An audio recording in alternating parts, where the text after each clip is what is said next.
Hello ಎಲ್ಲರಿಗೂ ನಮಸ್ಕಾರ, ಎಲ್ಲರಿಗೂ ಶುಭೋದಯ. Welcome to my channel. ಇವತ್ತು ನಾನು ಒಂದು ಹೆಲ್ತಿ ವೆಯ್ಟ್ ಲಾಸ್ ಡ್ರಿಂಕ್ ಅನ್ನ ಹೇಳ್ಕೊಡ್ತಾ ಇದ್ದೀನಿ. ಅದಕ್ಕೆ ನಮ್ಮ ಅಡಿಗೆ ಮನೇಲಿರುವಂತ 5 ಇಂಗ್ರೀಡಿಯೆಂಟ್ಸ್ ಸಾಕಾಗುತ್ತೆ. ಅದೇನೇನು ಅಂತ ಈಗ ತೋರಿಸ್ತೀನಿ. ಮೊದಲನೇದಾಗಿ ಚಕ್ಕೆ ಒಂದು ಇಂಚಿನಷ್ಟು, ಮತ್ತೆ ಜೀರಿಗೆ 1 ಸ್ಪೂನ್ ಜೀರಿಗೆ, ಶುಂಠಿ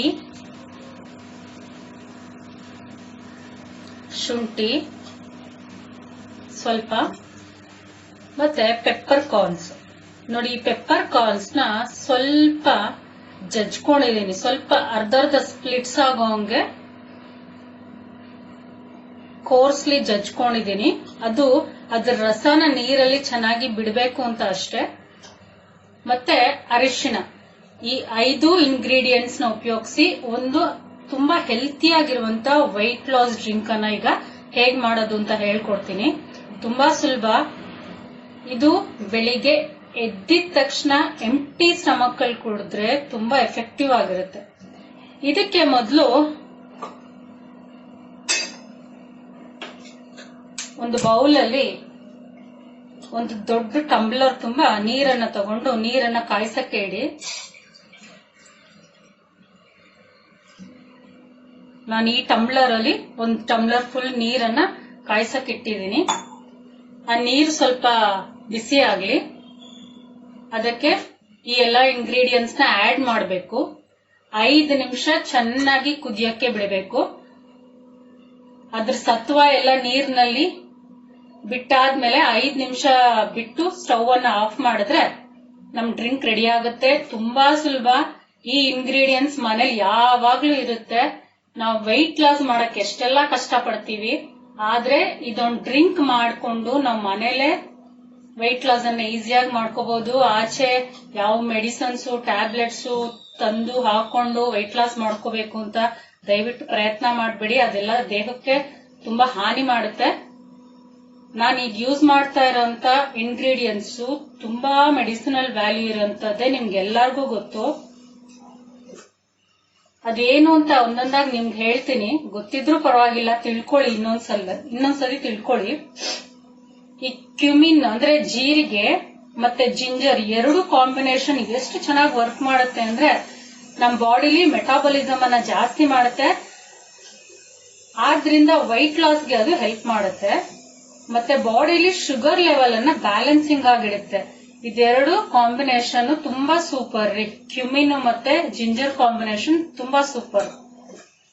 ಈ ಜೀರಾದು ಏನು ಮೆಡಿಸಿನಲ್ ವ್ಯಾಲ್ಯೂಸ್ ಇದೆ ಅಂದ್ರೆ, ಬಾಡಿಯಲ್ಲಿ ಡಿಹೈಡ್ರೇಷನ್ ಆಗುತ್ತಲ್ಲ, ಆಗ ಈ ಜೀರಾನ ಬಿಸಿ ನೀರ್ಗೆ ಹಾಕಿ ಕುದಿಸಿ ಕುಡಿದ್ರೆ ಬಾಡಿಲಿರೋ ಡಿಹೈಡ್ರೇಷನ್ ಎಲ್ಲ ಕಡಿಮೆ ಆಗುತ್ತೆ. ಬಾಡಿಲಿ ಕೊಲೆಸ್ಟ್ರಾಲ್ ಲೆವೆಲ್ ಅನ್ನ ಯಾವಾಗ್ಲೂ ಲೋಯರ್ ಆಗಿಟ್ಟಿರುತ್ತೆ. ಈ ಜೀರಾ ಈ ವಾಮಿಟಿಂಗ್ ಸೆನ್ಸೇಷನ್ ಏನಾದ್ರೂ ಆಗ್ತಿದ್ದಾಗ ಸ್ವಲ್ಪ ಬಾಯಿಗೆ ಆ ಜೀರಾನ ಹಾಕಿ ಚೆನ್ನಾಗಿ ಅಗದ್ರೆ ವಾಮಿಟಿಂಗ್ ಸೆನ್ಸೇಷನ್ ಕಡಿಮೆ ಆಗೋಗುತ್ತೆ. ಮತ್ತೆ ಚಕ್ಕೆ ಎಲ್ಲರಿಗೂ ಗೊತ್ತು. ಇದು ಬರೀ ಫ್ಲೇವರ್ ಮಾತ್ರ ಅಲ್ಲ, ಇದ್ರಲ್ಲೂ ಸಹ ತುಂಬಾ ಮೆಡಿಸಿನಲ್ ವ್ಯಾಲ್ಯೂಸ್ ಇದೆ. ಇದು ಹಾರ್ಟ್ ಡಿಸೀಸಸ್ಗೆ ತುಂಬಾ ಒಳ್ಳೇದು. ರಿಸ್ಕ್ ಆಫ್ ಹಾರ್ಟ್ ಡಿಸೀಸ್ ಅನ್ನ ಕಡಿಮೆ ಮಾಡುತ್ತೆ ಈ ಚಕ್ಕೆ. ಇದೊಂದು ಸ್ಕಿನ್ ಏಲ್ಮೆಂಟ್ ಆಗು ಕೆಲಸ ಮಾಡುತ್ತೆ. ಆಂಟಿ ಆಕ್ಸಿಡೆಂಟ್, ಆಂಟಿ ಇನ್ಫ್ಲಮೇಟರಿ ಆಗು ಕೆಲಸ ಮಾಡುತ್ತೆ ಈ ಚಕ್ಕೆ. ಇದು ಕ್ಯಾನ್ಸರ್ ಸೆಲ್ಸ್ ಅನ್ನ ಡ್ಯಾಮೇಜ್ ಮಾಡೋಕ್ಕೂ ಹೆಲ್ಪ್ ಮಾಡುತ್ತೆ ರೀ. ಎಷ್ಟು ಉಪಯೋಗ ಇದೆ ನೋಡಿ ಚಕ್ಕೆ. ನಾವು ಬಾತ್ಗೆ ಹಾಕಿ ಅದು ಫ್ಲೇವರ್ ಬರುತ್ತೆ, ಅದು ಟೇಸ್ಟಿ ಕೊಡುತ್ತೆ ಅಂತ ಮಾತ್ರ ತಿಳ್ಕೊಂಡಿರ್ತೀವಿ. ಬಟ್ ಚಕ್ಕೆಯಲ್ಲೂ ತುಂಬಾ ಮೆಡಿಸಿನಲ್ ವ್ಯಾಲ್ಯೂಸ್ ಇದೆ. ಈಗ ನೀರ್ ಕುದೀತಾ ಇದೆ. ನಾನು ಇಂಗ್ರೀಡಿಯೆಂಟ್ಸ್ ನ ಹಾಕ್ತೀನಿ. ನಾವು ಟರ್ಮರಿಕ್ ಅನ್ನ ಲಾಸ್ಟ್ ಅಲ್ಲಿ ಇನ್ನೊಂದು 1 ಮಿನಿಟ್ ಇದೆ ಅಂದಾಗ ಹಾಕ್ಬೇಕು, ಮುಂಚೆನೆ ಹಾಕಬಾರ್ದು. ನೆಕ್ಸ್ಟ್ ಜಿಂಜರು ಸಹ ಆಂಟಿ ಆಕ್ಸಿಡೆಂಟ್ ಮತ್ತೆ ಆಂಟಿ ಇನ್ಫ್ಲಮೇಟರಿ, ಆಂಟಿ ಬ್ಯಾಕ್ಟೀರಿಯಲ್ ಆಗಿ ಕೆಲಸ ಮಾಡುತ್ತೆ. ಈಗ ವಾಮಿಟಿಂಗ್ ಸೆನ್ಸೇಷನ್ ಇರೋರು ಡ್ರೈ ಜಿಂಜರ್ ಅನ್ನ ಬಾಯಲ್ಲಿ ಇಟ್ಕೊಂಡ್ರೆ ವಾಮಿಟಿಂಗ್ ಟಕ್ ಅಂತ ಸ್ಟಾಪ್ ಆಗೋಗುತ್ತೆ. ಪೆಪ್ಪರ್ ಬಗ್ಗೆ ಹೇಳೋದಾದ್ರೆ ರಾಶಿ ಇದೆ ಮೆಡಿಸಿನಲ್ ವ್ಯಾಲ್ಯೂಸ್. ಇದು cold, flu, cough, asthma, arthritis ಇವೆಲ್ಲದಕ್ಕೂ ರಾಮಬಾಣ ಪೆಪ್ಪರ್. ಕಾಳುಮೆಣಸು, ಇದರಲ್ಲಿ vitamin A, C, K, B6 ಎಲ್ಲ ಇದೆ. ಇದು ಸಹ ಆಂಟಿ ಆಕ್ಸಿಡೆಂಟ್ ಆಗಿ ವರ್ಕ್ ಮಾಡುತ್ತೆ, ಆಂಟಿ ಕ್ಯಾನ್ಸರ್ ಆಗಿ ವರ್ಕ್ ಮಾಡುತ್ತೆ, ಮತ್ತೆ ಬಾಡಿಯಲ್ಲಿ ಇಮ್ಯೂನ್ ಫಂಕ್ಷನ್ ಅನ್ನ ಸಪೋರ್ಟ್ ಮಾಡುತ್ತೆ. ಇದು ಮಿನರಲ್ ರಿಚ್ ಕೂಡ ಹೌದ್ರಿ. Zinc, calcium, magnesium, phosphorus rich ಆಗಿರುತ್ತೆ ಇದರಲ್ಲಿ. ಪೆಪ್ಪರ್ ಬಗ್ಗೆ ಹೇಳ್ತಾ ಹೋದ್ರೆ ಒಂದು ಬುಕ್ಕೇ ಬರಿಬಹುದು, ಅಷ್ಟು ಮೆಡಿಸಿನಲ್ ವ್ಯಾಲ್ಯೂ ಇದೆ. ಪೆಪ್ಪರ್ ತುಂಬಾ ತುಂಬಾ ತುಂಬಾ ಒಳ್ಳೇದು. ಈ ಆಸ್ತಮಾ, ಕಾಫು, ಫ್ಲೂ ಇಂದ ಪ್ರಾಬ್ಲಮ್ಸ್ ಇರೋರು ಪೆಪ್ಪರ್ ಅನ್ನ ಆಗಾಗ್ಗೆ ಉಪಯೋಗಿಸ್ತಾ ಇದ್ರೆ ಅವ್ರಿಗೆ ಬಾಡಿಲಿ ಇಮ್ಯುನಿಟಿ ಜಾಸ್ತಿ ಆಗಿ ಕಾಫು, ಕೋಲ್ಡ್ ಎಲ್ಲ ಕಂಟ್ರೋಲ್ ಅಲ್ಲಿ ಇರುತ್ತೆ. ಅದು ಈ ಸೀಸನ್ ಅಲ್ಲಿ, ರೈನಿ ಸೀಸನ್, ವಿಂಟರ್ ಸೀಸನ್, ಚಳಿಗಾಲದಲ್ಲಿ ಪೆಪ್ಪರು ಮತ್ತೆ ಕ್ಯೂಮಿನ್ ಕಾಂಬಿನೇಷನ್ ತಗೊಂಡ್ರೆ ಈ ಕೋಲ್ಡ್, ಕಾಫ್, ಅಸ್ತಮಾ ಇರೋರ್ಗೆ ತುಂಬಾ ಒಳ್ಳೇದು. ಅದು ಕಂಟ್ರೋಲ್ ಅಲ್ಲಿ ಇಡುತ್ತೆ, ಯಾವ ಅಸ್ತಮಾನ ಅಟ್ಯಾಕ್ ಮಾಡದೆ ಇರೋ ಹಾಗೆ ಹೆಲ್ಪ್ ಮಾಡುತ್ತೆ. ಅದು ಬೆಳಿಗ್ಗೆ ಎದ್ದಿದ ತಕ್ಷಣ ಎಂಟಿ ಸ್ಟಮಕ್ ಅಲ್ಲಿ ಈ ಡ್ರಿಂಕ್ ಅನ್ನ ಕುಡಿದ್ರೆ ಆ ಎಲ್ಲ ಪ್ರಾಬ್ಲಮ್ಸ್ ಇಂದನು ಸಾಲ್ವ್ ಮಾಡುತ್ತೆ ಈ ಡ್ರಿಂಕ್. ಮತ್ತೆ ಮೇನ್ ಆಗಿ ವೆಯ್ಟ್ ಲಾಸ್ ಮಾಡೋಕ್ಕೂ ಈ ಎಲ್ಲಾ ಇಂಗ್ರೀಡಿಯೆಂಟ್ಸ್ ಈ ಹೆಲ್ತಿ ಡ್ರಿಂಕ್ ತುಂಬಾ ಸಹಾಯ ಮಾಡುತ್ತೆ. ಒಳ್ಳೇದು, ಟ್ರೈ ಮಾಡಿ ಮನೇಲಿ. ನಿಮ್ಗೆ 2 ಟೈಮ್ ಮಾಡ್ಕೊಳ್ಳೋಕ್ ಕಷ್ಟ ಆದ್ರೆ 1 ಟೈಮ್ ಮಾಡ್ಕೊಂಡು ಕುಡೀರಿ, ತೊಂದರೆ ಇಲ್ಲ. ಸ್ವಲ್ಪ ಬೇಗ ವೆಯ್ಟ್ ಲಾಸ್ ಆಗ್ಬೇಕು ಅಂದ್ರೆ 2 ಟೈಮ್ ಮಾಡ್ಕೊಂಡು ಕುಡೀರಿ. ಇದು ಕುಡಿಯಕ್ ಸ್ಟಾರ್ಟ್ ಮಾಡಿದ್ಮೇಲೆ ಸ್ವಲ್ಪ ಫ್ರೈಡ್ ಐಟಮ್ಸ್, ಜಂಕ್ ಫುಡ್ಸ್ ಕಡಿಮೆ ಮಾಡಿದ್ರೆ ಬೇಗ ವೆಯ್ಟ್ ಲಾಸ್ ಆಗುತ್ತೆ. 1-2 ತಿಂಗಳಾದ್ಮೇಲೆ ನಿಮ್ಗೆ ಗೊತ್ತಾಗುತ್ತೆ.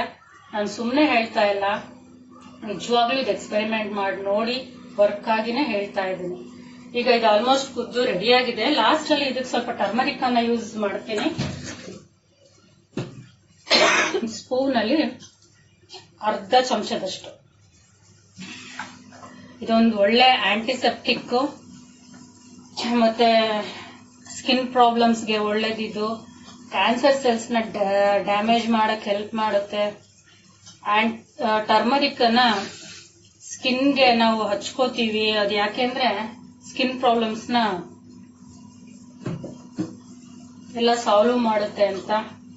ಈ 5 ಇಂಗ್ರೀಡಿಯೆಂಟ್ಸ್ ಯೂಸ್ ಮಾಡಿ ಈಗ ನನ್ನ ಡ್ರಿಂಕ್ ರೆಡಿ ಆಯ್ತು. ಈಗ ಇದನ್ನ ಆಫ್ ಮಾಡ್ತೀನಿ. ಆಫ್ ಮಾಡಾದ್ಮೇಲೆ 1 ನಿಮಿಷ ಹಾಗೆ ಇರ್ಲಿ. ಆ ಇಂಗ್ರೀಡಿಯೆಂಟ್ಸ್ ಸತ್ವ ಎಲ್ಲ ನೀರಲ್ಲಿ ಚೆನ್ನಾಗಿ ಇಳಿಯುತ್ತೆ. ಆಮೇಲೆ ಅದನ್ನ ಫಿಲ್ಟರ್ ಮಾಡಿ, ತುಂಬಾ ಬಿಸಿ ಇದೆ, 1-2 ನಿಮಿಷ 3 ನಿಮಿಷ ಹಾಗೆ ಇಟ್ಟಿರ್ತೀನಿ. ಆಮೇಲೆ ಅದನ್ನ ಯೂಸ್ ಮಾಡ್ತೀನಿ. ಈಗಾಗಲೇ ಬೆಳಿಗ್ಗೆ 7 ಗಂಟೆ ಆಗಿದೆ. ನಾನು ರೆಡಿಯಾಗಿ ಕಿಚನ್ಗೂ ಬಂದಾಗಿದೆ. ಈ ಡ್ರಿಂಕ್ ಅನ್ನ ಕುಡಿದು ಆಮೇಲೆ ಬ್ರೇಕ್ಫಾಸ್ಟ್ ರೆಡಿ ಮಾಡಬೇಕು. Okay friends, thanks for watching my video. ನಿಮ್ಗೆ ಈ ವಿಡಿಯೋ ಇಷ್ಟ ಆಗಿದ್ರೆ ಲೈಕ್ ಮಾಡಿ, ಕಮೆಂಟ್ ಮಾಡಿ, ಶೇರ್ ಮಾಡಿ. Please keep supporting me. Thank you.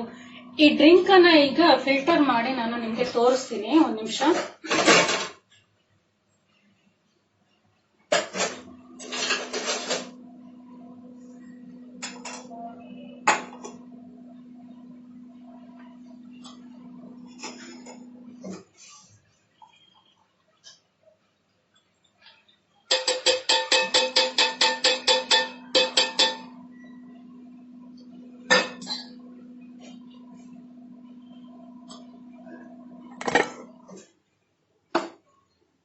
ಇಲ್ಲಿ ನೋಡಿ, ಈ ಕಲರ್ ಇರುತ್ತೆ. ಇದು ನಾವು ಟರ್ಮರಿಕ್, ಪೆಪ್ಪರ್ ಎಲ್ಲ ಹಾಕಿರ್ತೀವಲ್ಲ, ಆದ್ರಿಂದ ಈ ಕಲರ್ ಇರುತ್ತೆ. ನಾನು 1 ಲೋಟ ಫುಲ್ಲು, 1 ಟಮ್ಲರ್ ಫುಲ್ಲು ನೀರನ್ನ ತಗೊಂಡಿದ್ದು. ಅದು 5 ನಿಮಿಷ ಚೆನ್ನಾಗಿ ಕುದ್ದು ಹೀಗೆ 3/4 ಲೋಟ ಆಗಿದೆ.